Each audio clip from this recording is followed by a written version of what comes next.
So hello, Soma. I'm very excited for this interview today. Specifically, I wanted to talk about the idea of becoming a tantric practitioner and what exactly that looks like. So I have a few questions. Of course, I'm on the tantric path and have been for several years now.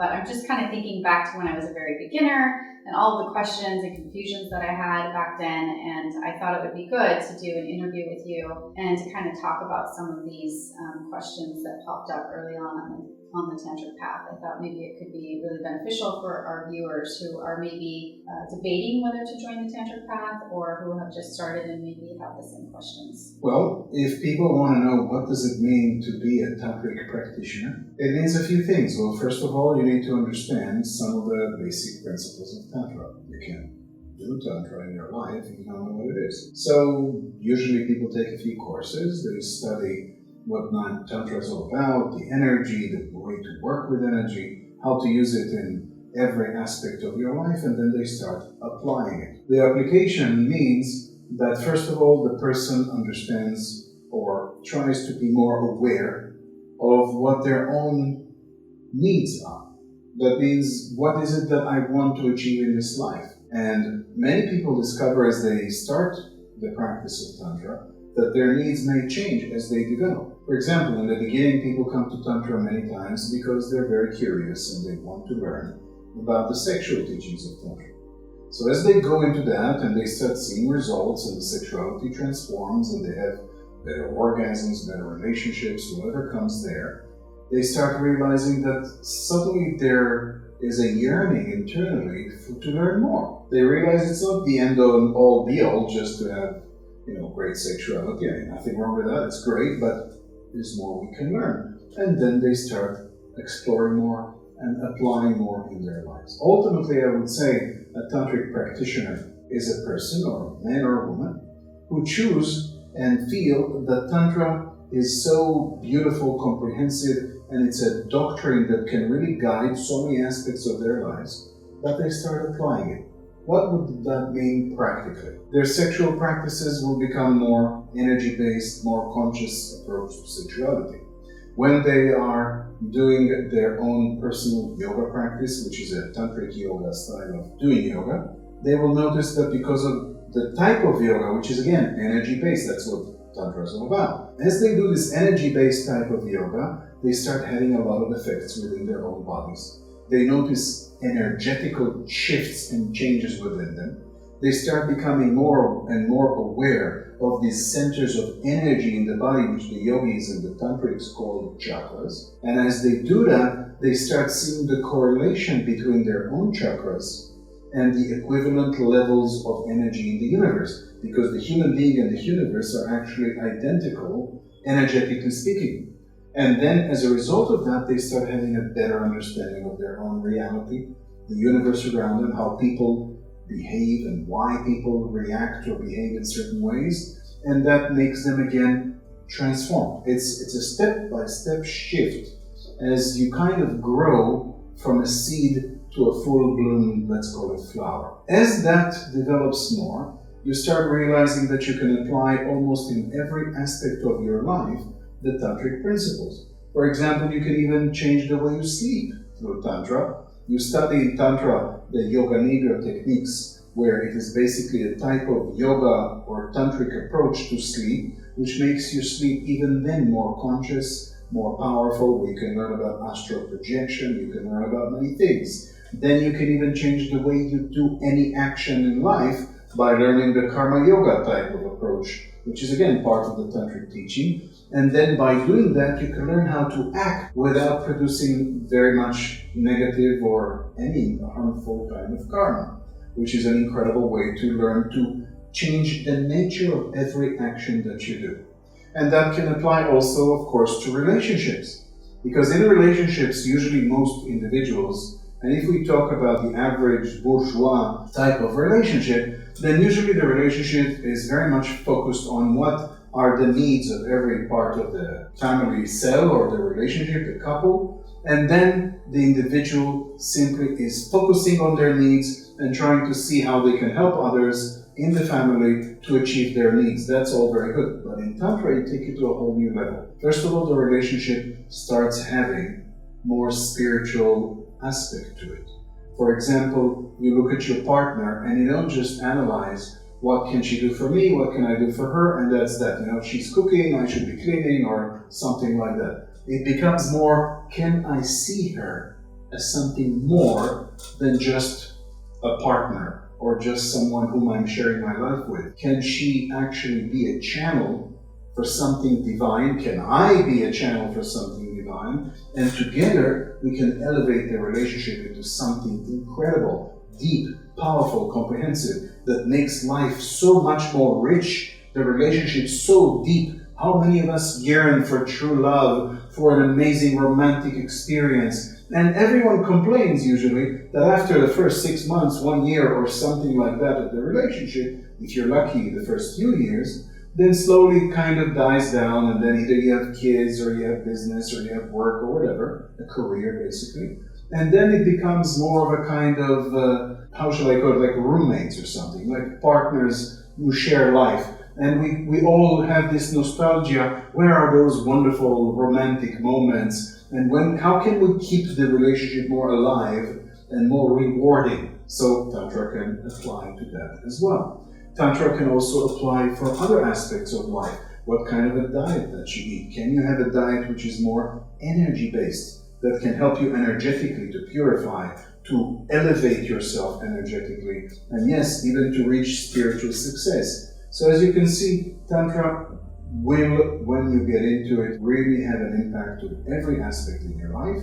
And then as you start shifting slowly and modifying your life to become more and more tantric in more and more aspects, then you can call yourself a tantric practitioner. A tantric practitioner who is aiming for the highest goal in Tantra will be also a person who is on a spiritual path and aiming to reach the ultimate success in Tantra, which is spiritual realization. So it sounds like you can, through the Tantric practices, almost reach a point where you're like living and breathing Tantra. Would it go as far as that, would you say, or? Yes, that's true. I'm not saying that everyone can actually do it like that. It doesn't mean that your life becomes artificial or strange, or that you're sitting all day and humming some weird things. No, don't think of it this way, because it's not. Actually, the tantric life looks to the outsider like a very normal lifestyle. The only thing is that if we want to put it simply, that's the best way I can put it, is that you simply become more aware. Instead of going through your life like going through the motions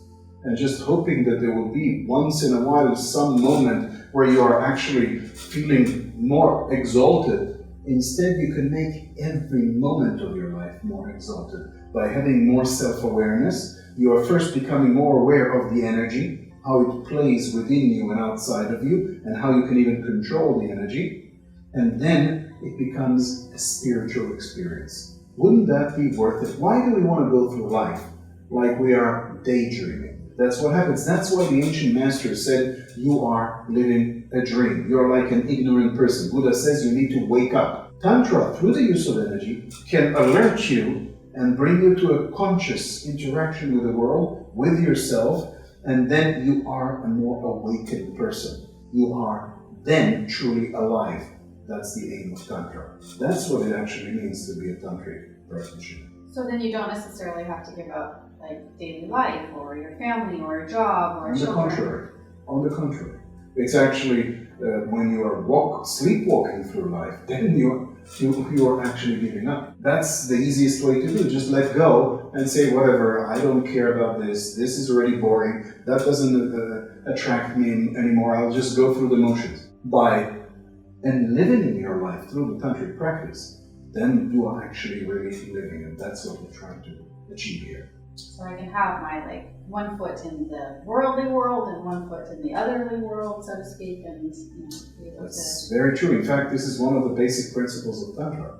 The Tantrics have a funny way of presenting it. They call it yoga and boga. Yoga means union with the divine. Boga means the daily life, the pleasure, the enjoyment of life itself. And they say a Tantric lives both. They know how to combine both perfectly, both the spiritual and the material. But then by doing that, you make a life complete. Instead of just being materialistic and therefore very numb, or just being spiritual and a bit of an eccentric, why not combine both? And that's what Tantra exactly does. So I guess my final question is, and I think it might bring some clarity to our viewers as well, is what does like a typical day in the life of a tantric practitioner look like? And maybe, I don't know, maybe you need to kind of discern between a female and a male, because I know they have different roles according to Tantra. And the difference is not what is your day looking like. The difference is how is the quality of your day. And it could be that you're working in an office, or it could be that you wake up in the morning and you go jogging first, or it could be that you do any other activity, you go to the cinema. Whatever it is that you do, you can do it in a tantric way, which means with more self-awareness and with utilization of the energy. For example, in Tantra, you can even watch a film, like a featured film, a movie, and it could be a powerful tantric experience by learning how to watch it, the movie, and become absorbed with it, enjoy the movie with energy. It's not anymore a passive, half-asleep experience. It becomes a very lively experience. Take that and extrapolate from that to any activity that you do. That's why what would be the day or the daily activity of a tantric person depends what they choose. That's the whole point. We said you don't leave behind the daily life by becoming some kind of an ascetic. You live your life as a tantric, but you do it with a certain gusto, with a certain energy, with a certain self-awareness. yeah, I know for me that now as I'm developing and going through the levels and progressing along the tantric path, is definitely everything that you said is true and resonates with me for sure. And I do feel that life has just become more, I don't know, juicy, and I'm more awake, and I also live with this idea in my mind of like, who am I? I'm constantly saying, who am I, and why am I here, and am I achieving that in my daily life? So it's, as you said, of course I didn't come in the very beginning, but it's developing more and more. So. It's very true, and it's not just a silly question. It's a very fundamental existential question. And it's not a question that actually needs an answer. It's a question that stands on its own. The fact that as you are interacting with the world, do any daily activity that you do, with this self-awareness, brings this question, who am I? Because actually we already know who we are, what is our true nature. It's just that life numbs us down, this illusion of life, whatever you want to call it, the matrix, it numbs us down, and then we are living life in a daze without remembering and seeing our true nature all the time. It's like a person who is living in a kind of a delusional state, like some mental patient or something, who you ask them who you are, and today they're Napoleon, and tomorrow they are Genghis Khan, because they don't even know their own identity. They're in a mental crisis. And in this way, when you're actually doing the spiritual practice, when you live a life as a tantric, that stands out not as a torture to yourself, but as a realization that you are